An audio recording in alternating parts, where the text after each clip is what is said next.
It's disgusting how much people have read it and gave it such a high rating. Let's do a reading challenge. There's a lot of discourse over the internet on how much TikTok or Instagram is actually influencing the reading community. Where is personal touch? We are all reading the same books. I agree. So I thought I'll go fishing for some books, see what their TikTok ratings are. And see if any of these are worth it. Now, I personally try to stay true to the books that I spend my money on by doing a little bit of research. Now, this research include the favorite genre that I prefer, or the backlist of the author that I'm looking at, or sometimes the mood that I am in particularly would not match with the book that is trending currently, then you do not prioritize it. Or then trying to stick to the book reviewers who have similar taste to me and actually seeing what they think about it. So that's what I'm trying to do. Picking up some of the most favorite books on TikTok and reading it. Why am I putting myself through this? I have no clue. And let you guys know if it's worth it or not and give you my true review so that you don't have to pick it up if you don't like it. That is. Let's get started. All right. So when I started researching for this, I was quite surprised to see most of the books that came up when I typed TikTok famous books. I had read them. I was like, for a second, traumatized that am I a TikTok reader? But then I found some I did not read, like mainstream, Ali Hazelwood. Love Hypothesis was a contender.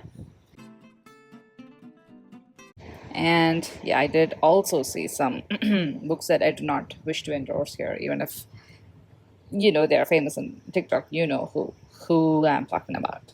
Yeah. I wanted three books. I had three books in my mind. Maybe a genre that I don't usually pick, like maybe a dark romance. I did end up finding a dark romance, which was all over the internet. So I decided to choose it. Yeah. So I had that one. And then finally from Amazon, I saw one that says TikTok made me buy it. So why not? I think we have three of us. We have the first book, Haunting Adeline from Kindle Unlimited. And I'm picking another one from Audible, which is again going to be free for me, which is Bunny by Mona Ward. And the third one, I did get a physical copy. Okay, let's see which of these hyped books are actually worth it or if you should read them, if you have not read them already. Let's go.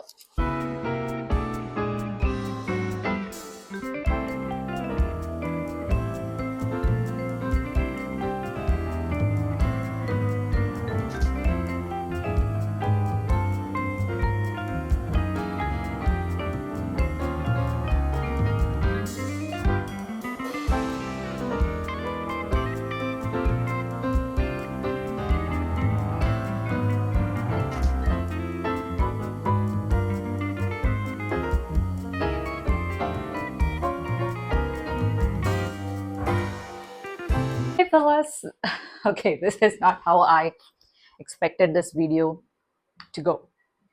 So I had planned actually initially to film me reading these books. That was the plan of the challenge, but I finished listening to Bunny and I have very little to talk about it. I finished it fully yesterday, and here's what I think. If you are about to run to the store to get Bunny because it's all over on the TikTok, maybe hold your horses. Yeah, at least that's what I feel. So the pink cover with a bunny on top does not scream dark academia, but that's the trope. That's what the book is about. So a group of girls, I think four of them, are in this Warren University. They're studying literature, and they have a cohort. And Samantha, who's our main girl, is part of their workshop, and they're doing this together for a semester, right? If none of that made sense, don't worry, they're in a class together, right? They're doing their PhD in literature, and they're all supposed to write a piece and discuss it in a workshop, which is like a group meeting. So these girls are incredibly and disgustingly dressed up cute, and they talk in a very squeaky voice, and they're very shallow. The best way to compare them is to the friends of Rachel before Rachel becomes the real deal, right? Like before she married Barry. I will put a clip here to show how I imagine them to be. Rachel? Oh my god! So Samantha, even though she looks at them, judges them, and she clearly resents them, but she has this deep thing where she wants to feel included in this gang of theirs because she's the only other person who's like outside them in their workshop. So one fine day, she gets invited to one of their meetings, which is called Smut Salon. Figure much what's happening in there, right? And they do all this creepy blood magic kind of thing with bunnies to create men out of it. Okay, so to be honest, the first 50% of it, I was very intrigued to see what actually is happening. Are they actually doing some satanic cult practices to create men out of bunnies for their own, I don't know, needs? And I was very intrigued, and it kept it. The first 50% moved very quickly for me, but then in the second half, you do not get answers to what they are actually doing. You get more confusing, vague stuff about life and about how literature is used to explain life in a different way. I don't know. It was way too confusing in the second half. I got bored listening to the audiobook. I think 300 pages book would go faster than it. And I did not like the main character. I felt like she was okay, not morally gray, but she was like kind of like a coward and never actually stood up for anything. Not her friend, not her cult that she tries to join, not anything. So there is a best friend called Ava.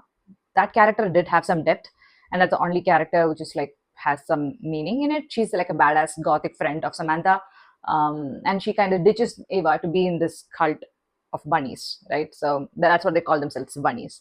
So that's the whole gist of the book. About the other two books that I'm in the middle of, I can also give you an update on that. Um, I started reading Love Hypothesis because I was just mind fucked from the first book. Reading this today morning. Today is Sunday, 8th of June, and I cannot stop reading this. I just started this today morning, and I am 180 pages into the book. It's stupid cute, and it's I don't know how. I'm not a romance reader. I read very few of them, but when I do, I try to pick it up from the authors that I know that I'm going to have a good time. So Abby Eminis, Ali Hazelwood, some of their books I really, really love. Not all of Ali's books have worked for me. Not in Love, the one I DNF'd. Deep End I've not even read because I know it's very similar. Not looking forward to her release, the summer book either. But this one, this one actually gives you that feeling, the butterflies in the stomach kind of feeling. I love it when a book does that for you. It's not doing anything extraordinary, but I'm loving it so far. And I think this was a good choice.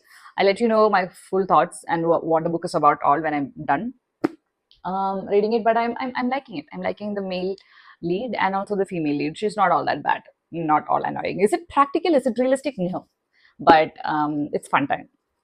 And I've also started Haunting Adeline some days back, and I am sure, unlike this book, that's going to take me a while to finish, if at all.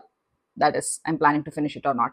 So, oh my gosh, the book, I am currently 58 pages into it, which is around 10%. And this book, when I tell you this is unhinged, that's an understatement. I don't know why people are so much into it. It is kind of a separate kink. I think people who read dark romances, no judgment there. But not my thing. And I think this is my first official dark romance. And I want to read out to you one sentence. Since this is in Kindle, if you're a Kindle reader, you would know. Lines that people have read and loved are underlined, and you get to see how many times they are underlined, right? So let me just show it to you.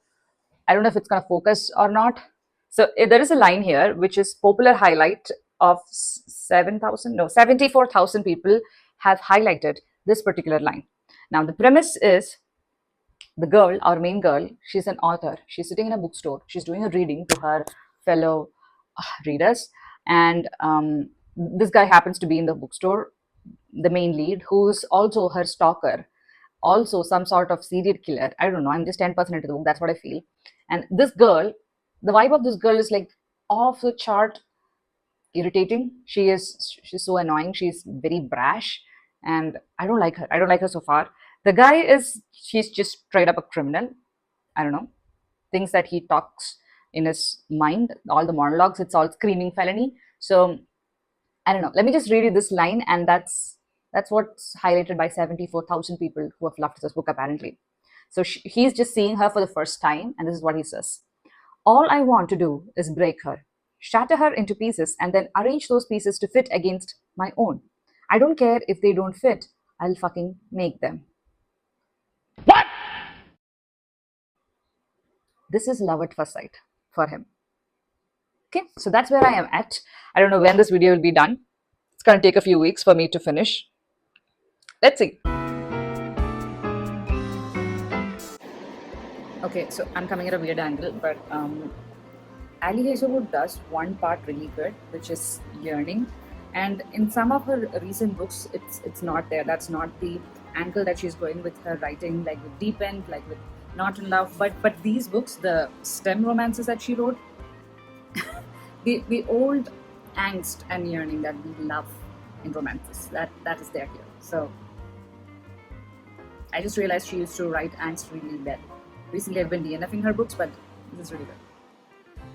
I am done with the challenge.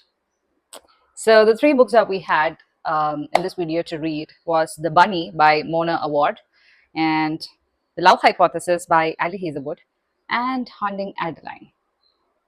I think I already spoke about Bunny in length. That's still my thoughts. I sat with it for I think over a week now after completing it. I still feel that it is a dark academia, which was confusing for me. I think you should skip the audiobook in this case. In most cases, audiobooks, are better for me rather than the physical copy. But I think it's a 300-page physical book would have been easier for me to get through and imagine rather than having the whole narration played out in different voices. It was kind of confusing for me, like especially with the usage of the term bunny throughout the book. I don't know how many times we say the word bunny, but it is also the way how they call each other, like how they address each other as bunny. Like the 4 cohort girls I was talking about in this book, they address each other as bunny, and they put the intonation into the tone and everything, try to make it as a different person. It did not work for me. So it's such a dark book, and there are a lot of vivid details about decapitation and animal killing. So read the trigger warnings, right? So I don't know why this book has so much acclamation. I do not get it. I'm not a person. I don't know if I am a dark academia person or not. Like I said, I have a few other books like Babel and where is it? Deadly Education that I have now. Maybe I should pick it up and see if I get this genre at all. So I did read what was the book? In My Dreams I Hold a Knife, and I really liked it. So I thought it would be something like that. And I think I read one other book, which is Dark Academia. I forgot what that is. Oh boy. Yeah, I think, yeah, Study in Drowning. Ava Reed's Study in Drowning. That is also Dark Academia. I read. I liked it. It was not anything like that. It's the second half left me confused. So that was Bunny by Mona Award. If you think you should read it because you're into the hype, you're seeing it everywhere, and you feel formal, you can wait. You can wait until you get it from a used bookstore, maybe thrift it, then read it. Yeah, it's been out for a while now, so probably if you were that craving, you would have already read it. But that was my thoughts on it. All right, about the next book, I have a lot to say.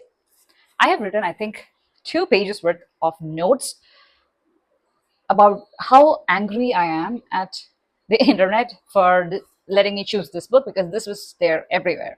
In any, I don't know, article that I checked, any survey, let's say New York Times survey or like Google, not Google Reads, Goodreads, everywhere I saw this book and I had not read this. It's not new release. It's been for a while, all of that, the Haunting Adeline series. It was a DNF, guys. Surprise, surprise. No, it was DNF. So I think I knew it getting into it, but I thought maybe there was something in it. There are a lot of people who love it. There might be something in it, but no. Oh my God. This book traumatized me for the part that I read, at least. I think I reached 40% of the book. That's when I decided, no, this is not my thing. I don't have to force myself to like it or even try to finish it, even if it is for a video challenge. Not gonna put myself through this. So the whole idea of this channel is for me to enjoy reading and also to just film it and show you guys and just find a community who share that with me, not put myself to this trouble. Now, I want to make this useful, but and make sure this video reaches as much as people as possible so that they know that I do not recommend reading Haunting Adeline. Here's why.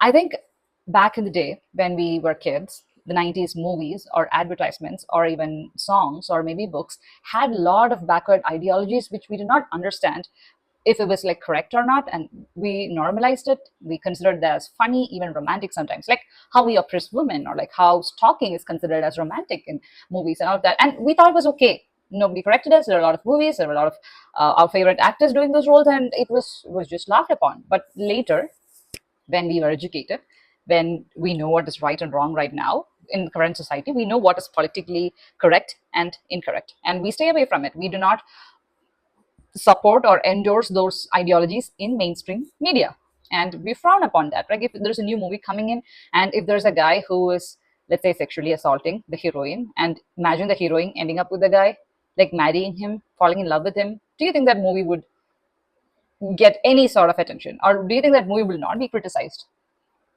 No, right? I don't understand why we go backwards when it comes to literature, especially this whole genre, the trope called dark romance.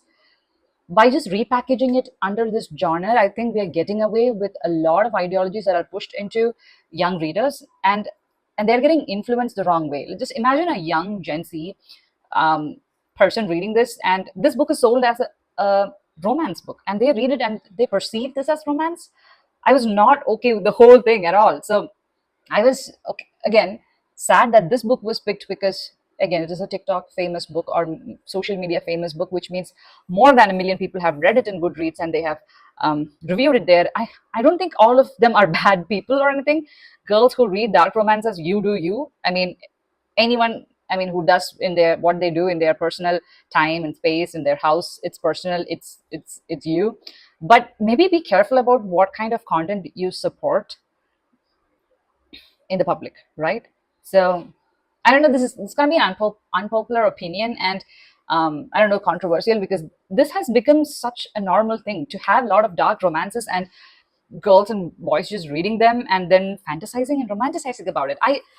Oh, I just couldn't accept that part. And today, here, I declare I am not a dark romance reader. I don't think I'll ever be. I don't think I can find enjoyment, happiness, or any kind of emotional attachment to characters. Nothing. The reason I read fiction is because I can get an escapism and see the goodness in fictional characters that we sometimes don't find in real life. This is not what dark romance portray. All right. So I know I'm rambling a lot. Let's not get emotional here, right? Let's look at it. What to say? Objectively. Let's analyze it objectively, right? Now, it is something that is available in Kindle Unlimited. So Haunting Adeline is available in Kindle Unlimited. I've shown this to you before. Anyone with free internet can download a PDF and read it on their phone. So that's how available this stuff is. Okay, so that's concerning. And why I'm just angry about the fact that I read it, and I'm more angry it is available for people to just go read. You don't even have to spend a single penny to get into this. And I'm not against, okay, showing smut in books. I mean, like sexual content in books. It is there in most fantasy books.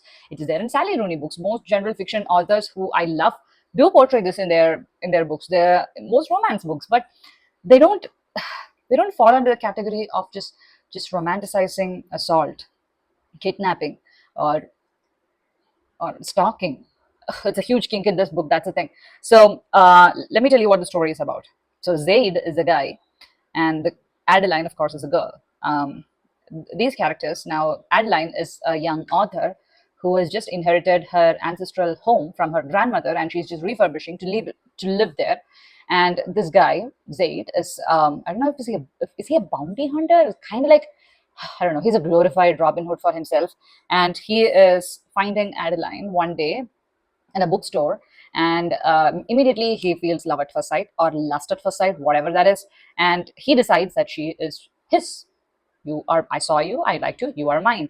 And his inner monologue is that even if you don't like me, even if you decide to stay away from me, I am going to hunt you down, force you to be mine, and then keep you from myself. And he calls it a cat and mouse chase. And if this happens to me in real life, I'll run the other way around. I run for my life, right? I'm sure all of you would do the same thing. This is like falling in love with your creepy stalker and marrying him, and then and just being okay with everything that he has done in the past. This guy is a violent guy who has killed and tortured people, and not for the right reasons. Um, and he is being this guy who just breaks into this girl's house, and he would leave rose flowers in the house just to announce his presence. And she would find it, and she would, I don't know, she's not freaking out enough finding out that there's a guy stalking her, this guy inside her house. She just finds this very exciting for some reason. So there's a parallel timeline where we get the story of her grandmother or great grandmother who lived in the same house and experienced the same stalking that's happening. So we get that in the form of letters that the grandmother has left for Adeline, and we also read her timeline, and we get alternate POVs between Said and Adeline. So we know it's not misunderstanding. It is his true intentions to be a stalker to her, to just force her to uh, obey to him. I don't know. It's disgusting. It's disgusting how much people have read it and gave it such a high rating. Yeah. So that's a DNF for me. And please do not pick up this book if you are not a dark romance reader or a person who has gotten into this before. Like, if you feel like everyone over the internet is reading this, so maybe you should get your hands on it. Maybe try 1 or 2 pages. You would definitely come out of it. Yeah, it's not for me. I don't think it's there. It should be for anyone under the age of 18, even 18. That's too young. Yeah. Okay, I gotta take a break before I talk about the next book. Okay, now that my BP is normal, I can talk about a book that I did finish and liked, in fact. So I read Ali Hazelwood's Love Hypothesis. I know many people also hate this book. This book is infamous for having mixed reviews. I clearly remember Jack Edwards in a video being so angry about this book, and I get it. Totally get it. You either love her or hate her. It's kind of like being in an Emily Henry fan club. You either like her books or you hate her books. That is also a discussion for another day about Emily Henry. Coming back, Ali Hazelwood, I have read her Love Theoretically, and I DNF'd her Not in Love. And I read Mate by her, which is kind of like a paranormal romance. That's all I have read about her. I mean, that's all the books that I've read from her. So I have Love in the Air. I think there's one more book in the STEM series that she's written left for me to read. And the book advertises as the TikTok sensation. So this is an OG book that would fall under this category. And I did not hate it. And I was, so you have to imagine, I read this after attempting to read Haunting Adeline. So anything would have been a good read for me. But this one I finished it in a day. I sat in the morning. By night I was done with it. It's a no it's a no nonsense book, as in, like, you don't expect a reality or any sort of reasonable comparison to a scientist life. You don't expect that in this, although the author herself is a STEM girly. So take what you will with that. But the book is about a PhD scholar and her professor.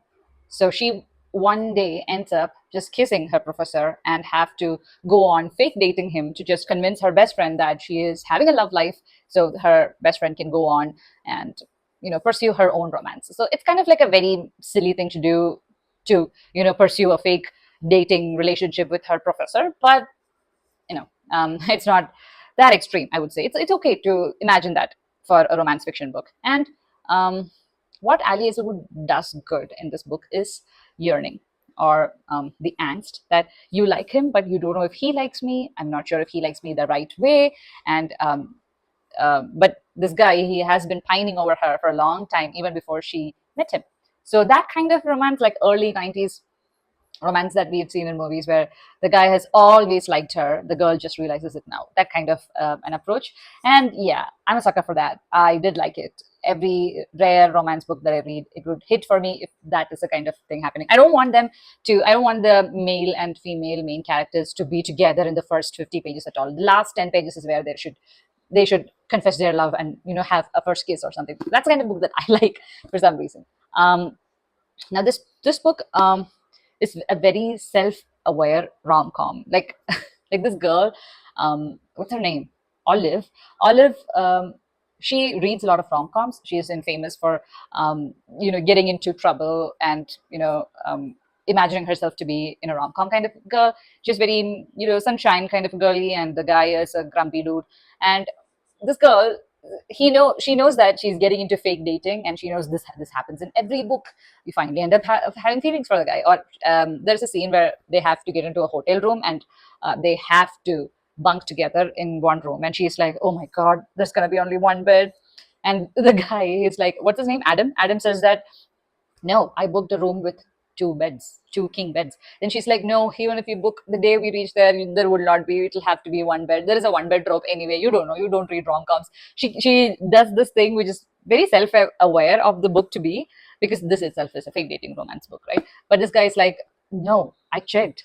You can go look at the pictures. There are two beds, and it does end up, being two beds and all that. So the readers are thrown off the usual expectations a little bit here and there, but there is nothing life changing in this book. It's just one quick aeroplane ride romance book. That's what I say. If you want to read books like this, do it when you're traveling, when your mind has to be distracted a little bit, but you don't have to spend a lot of brain energy to understand the literature. So in that case, you can pick up books like this. And I really, really enjoyed reading this. I had a fun time. So I have no complaints, other than the fact a lot of things they do here. If you imagine them to be real scientists in Harvard and all of that, it's ludicrous. It's not going to happen, but you can imagine that, right? So yeah, so this book, I was glad that I read this through this challenge. I would have not otherwise picked it up, and I'm glad I picked this one. I'm also glad with the experience I had with Bunny, because that is also a book that I otherwise would not have committed to if it was not for a challenge video like this. So I only regret the Adeline girl. So that is all. Now, if you feel stressed about all the books that you see online, you need to understand that the hype that is there over the internet is not always organic. There are a lot of ways in which publishers are right now relying on social media for their sales, and it is not a bad thing. We are reading 10 times more than we did 10 years back, so it's a good thing for the industry. It's good for the reader community, for publishers, for authors. It's all good. Just safeguard yourselves from the hype that is spreading across. Make sure you pick up the books that you want to read, and you collect the books that you want to keep with yourself. Just because it's over there on the internet, everyone's reading it, you don't feel like reading it, then stay away from it, right? So if the content creators, or like if the channels that you're following in different social media are not showing you the books that you end up liking, change them. Right? So I don't read dark romances. If someone stumble upon my channel and they don't find anything, they just find fantasy and litfic, you'd probably skip across. But if someone's finding my channel, it is your taste, then you would benefit something from this channel, right? It's the same thing for me. I want to actually link some of the channels that I do follow on social media and Instagram and YouTube, which has given me really good suggestions in different niches of book genres. So if you are anyone like me, the books that I read are something that you like, you've seen that I've given good recommendations for it, and you also like them, then maybe also follow these creators, right? So I think that's how you would shield yourselves from this hype that is there around books. And pick and choose what you endorse, what you buy for your kids, what you read for yourselves. Protect your mental health. That's what I would say. Now, these days, the covers of books that are coming out are very misleading. I would say you can have a cartoonish cover, but there can be a lot of open door romance scenes in here. So if you see a kid who's, I don't know, 14 years old, and if he or she is reading Icebreaker, I would be like, that's your parents know what you're reading, kind of a thing. So it's not just enough you put a protection on your TV or phone, just also check what your kids are reading. Maybe I got this in my head just after finding how easy it is to read dark romances online, right? So that's just my my thought on it. So that's all. I hope you guys enjoyed today's video. Let me know your thoughts. Let me know if you have read these books. If you are a stan of Haunting Adeline, do change my mind. Am I thinking something wrong? You let me know. Until I catch you guys on my next video. Bye bye.